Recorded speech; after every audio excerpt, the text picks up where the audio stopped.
Hello प्रिय देशवासियों, नमस्कार। आज अम्बेडकरवाद बनाम आडंबरवाद चैनल में आपका स्वागत है। मैं तहे दिल से आपका अभिनंदन करता हूं, वंदन करता हूं, नमन करता हूं। आज अम्बेडकर जी को मैं नमन करते हुए उनके दुखों के जो क्षण थे उस पर हम चर्चा करेंगे। अम्बेडकर जी के आंसू कब कब निकले थे इस पर हम चर्चा करेंगे। वैसे अम्बेडकर जी एक साहसी, निर्भीक, जिंदगी से लड़ने वाले इंसान थे, लेकिन कुछ ऐसे भी क्षण आए जब उनके आंखों से आंसू निकले थे। पहली बार जो पॉइंट आता है, जब भारत का संविधान लिख करके अम्बेडकर जी भारत के नेताओं को सौंप रहे थे, उस समय उनकी अंतरात्मा रो रही थी,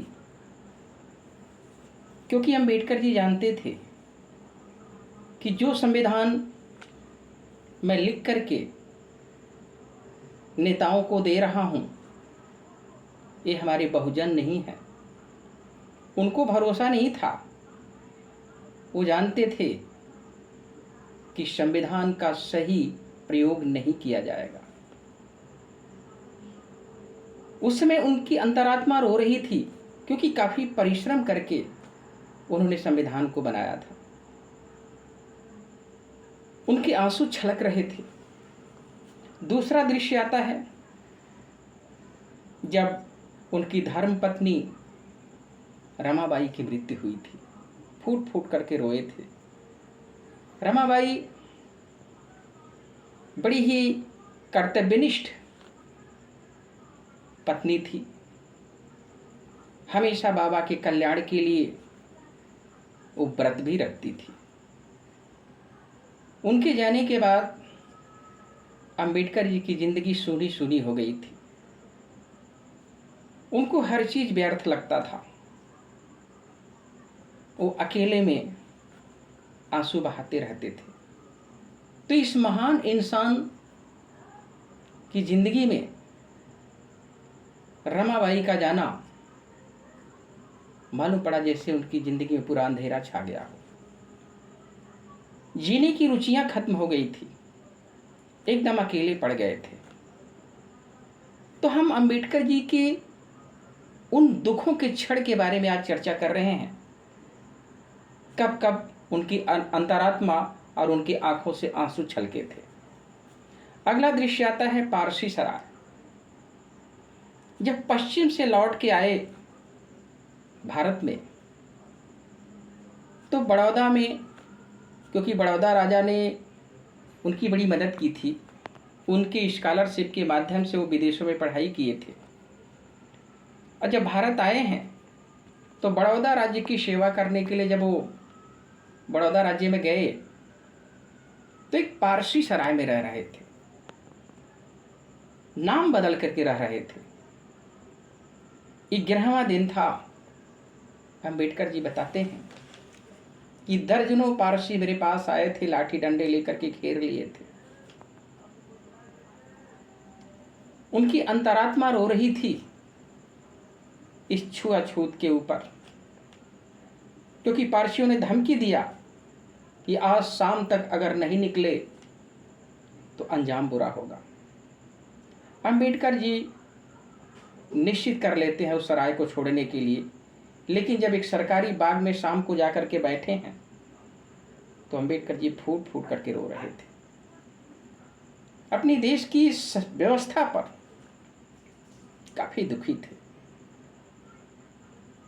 तो अम्बेडकर जी के जीवन में तमाम ऐसे क्षण आए हैं जहां उनके आंसू छलकते हुए बहे हैं। अगला क्षण आता है प्रथम गोलमेज सम्मेलन। देश के हित के लिए, दलितों के हित के लिए तीनों गोलमेज सम्मेलन में भाग लिए थे। लेकिन जब 1930 में वो प्रथम गोलमेज सम्मेलन के लिए लंदन जा रहे थे, उस समय उनके एक प्यारे पुत्र राज रत्न की मृत्यु हुई थी। काफ़ी खूबसूरत बच्चा था। जब मृत्यु हो गई तो अंबेडकर जी का बड़ा भाई दौड़ के आता है, कहता है आप कहाँ जा रहे हैं, राज रत्न की मृत्यु हो चुकी है। अंबेडकर जी के हालात उसमें कैसे थे ये आप महसूस करिए। एक बाप के कंधे पर बेटे का जनाजा ये दुनिया का सबसे बड़ा बोझ होता है। लेकिन अंबेडकर जी अपने आंसुओं को नियंत्रित करते हुए उन्होंने कहा कि अगर मैं यहाँ रुक जाता हूँ तो मेरे जो करोड़ों दलित हैं उनका उद्धार नहीं हो पाएगा। इसलिए प्रथम गोलमेज सम्मेलन में वो गए। इस देश का उद्धार करने के लिए, दलितों का उद्धार करने के लिए अपनी बच्चों की बलि चढ़ा दी। भीगे आंसुओं से वो लंदन गए थे। हमें उनकी कुर्बानी भूलनी नहीं चाहिए। महान व्यक्तित्व के इंसान थे। अंबेडकर जी ने काफी कष्ट उठाया है समाज के लिए। एक बार उनकी जिंदगी में ऐसा भी क्षण आया था कि पढ़ते पढ़ते उनकी आंखें कमजोर होने लगी थी। अंबेडकर जी को आभास होता है कि शायद मैं आगे अध्ययन नहीं कर पाऊंगा, आगे समाज के लिए नहीं लिख पाऊंगा, क्योंकि आंखों की रोशनी कम होती जा रही थी। अंबेडकर जी फूट फूट करके रो रहे थे, इतनी पढ़ने की इतनी ललक। लेकिन सौभाग्य से उनकी आंखें ठीक हुई और वो अपना अध्ययन और लेखनी समाज के उद्धार के लिए करते रहे। अगला क्षण आता है उनका बचपन। बचपन में तमाम दुश्वारियां झेली है उन्होंने। बचपन में जब वो पढ़ाई करने जाते थे स्कूल में तो उनको पानी नहीं मिलता था, उनको अन्य बालकों के साथ खेलने का अवसर नहीं मिलता था। उनका बचपन रो रहा था, उनकी खुशियां रो रही थी। तो बचपन से लेकर के जवानी तक उनको गम ही मिला है। दर्द से जो वास्ता उनका रहा वो समझने के बाद ये संज्ञान होता है कि अंबेडकर जी कितने परिपक्व हृदय वाले थे। परिस्थितियों का सामना करने की हिम्मत उनके अंदर थी। बचपन में जब कोरेगांव की यात्रा कर रहे थे, स्टेशन पर पहुंचने के बाद जब स्टेशन मास्टर पूछता है जाति के बारे में, अभी बताते हैं, तो स्टेशन मास्टर के भाव को देख करके इस बच्चे का मन रो रहा था। उसी यात्रा में रात के समय जब जो उनकी यात्रा कोरेगांव की चल रही थी, उस समय एक चुंगी वाले के पास पहुंचे हैं। वहां उन्होंने मुसलमान बनकर के पानी मांगा था। प्यासे बाबा को पानी तक नहीं मिला था। उनकी अंतरात्मा रो रही थी, आंख में आंसू आ जा रहे थे। तो अंबेडकर जी मामूली संघर्ष नहीं किए। अगला क्षण आता है किताबें। एक बार की बात है कि अंबेडकर जी विदेश से किताब मंगा रहे थे। अपने एक दोस्त को उन्होंने कहा था किताब मंगाने के लिए। बड़ी अच्छी किताबें थी, लेकिन वो किताबें जब अंबेडकर जी के पास पहुंची तो उसमें पूरी किताबें नहीं थी। कुछ किताबें गायब हो गई थी।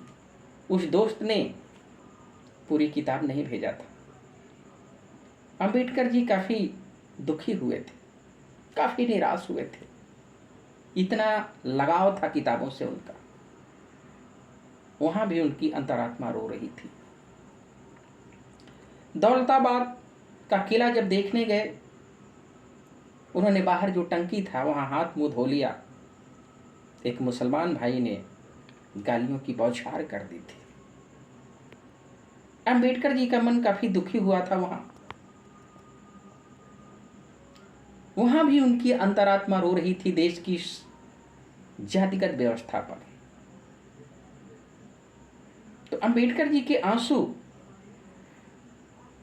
इस देश के लिए, समाज के लिए हमेशा बहते रहे। दूसरों की खुशी के लिए खुद गम पीते रहे।